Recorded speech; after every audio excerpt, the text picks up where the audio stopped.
Hi అండి, ఎలా ఉన్నారు? బాగున్నారా? బాగుండాలి అని కోరుకుంటున్నాను.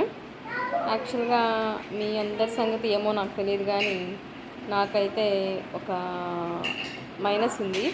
మైనస్ ఆర్ ప్లస్ నాకు తెలీదు.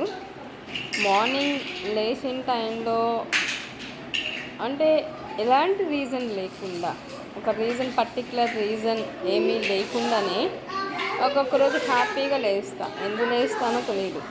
ఆ రోజల్లా ఎంత పెద్ద ప్రాబ్లం వచ్చినా, చిన్న చిన్న మిస్టేక్స్ జరిగినా చాలా లైట్ తీసుకుంటా. అదే హ్యాపీ మూమెంట్తో ఉంటా. ఒక్కో రోజు మార్నింగ్ ఏం లేకుండానే చాలా డల్గా లేస్తా, మూడ్ ఆఫ్లో. అలా లేచినప్పుడు ఇంకా రోజంతా తిక్కగా, అనీజీగా, హెడేక్గా, ఏం వర్క్ చేయాలనిపించకుండా, ఏదన్నా ఈవెన్ ఒక హ్యాపీ మూమెంట్ వినిపించినా సరే ఏదో వచ్చిందిలే అనే టైప్లో ఉంటా. అలా ఎందుకుంటానో, ఎందుకు జరుగుతుందో నాకు తెలీదు. అందరికీ ఇలా ఉంటుందో, నాకు ఒక్కదానికి ఇలా ఉంటుందో తెలీదు. అమ్మతో చెప్తా, ఎందుకు ఇలా ఉంటుంది, మీకు కూడా ఎవరికైనా అలా ఉంటుందా అని అడిగేదాన్ని. నువ్వు డిఫరెంట్, నీలాగా ఎవరు ఉండరు, ఏమోనమ్మా నాకైతే లేదు అట్లా అందావిడ. సో ఇంకా సరే, ఇంకెవరి దగ్గర కూడా నేను ఆ టాపిక్ అనేది డిస్కస్ అయితే చేయలేదు.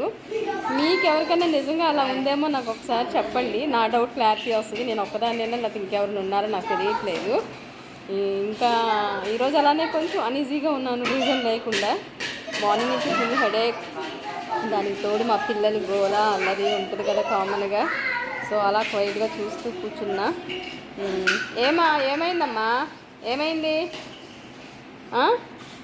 ఏమైంది అక్కడ? ఏదో అల్లరి చేసుకుంటూ ఉంటారు, సెటిల్మెంట్లు చేస్తూ ఉండాలి వాళ్ళకి. చాలా మాకు వాళ్ళకి నేర్పించడం కంటే, వాళ్ళని పెట్టడం కంటే పెట్టడం, మాకు సెటిల్మెంట్లే ఎక్కువ బాగా. పెద్ద పెద్ద వాళ్ళకి కూడా అలా సెటిల్మెంట్ ఉండవు. మాకు రోజుకి 10-15 జరుగుతుంటాయి సెటిల్మెంట్స్ ఇక్కడ. నిజంగానే చెప్తున్నాను. Thank you, watch it.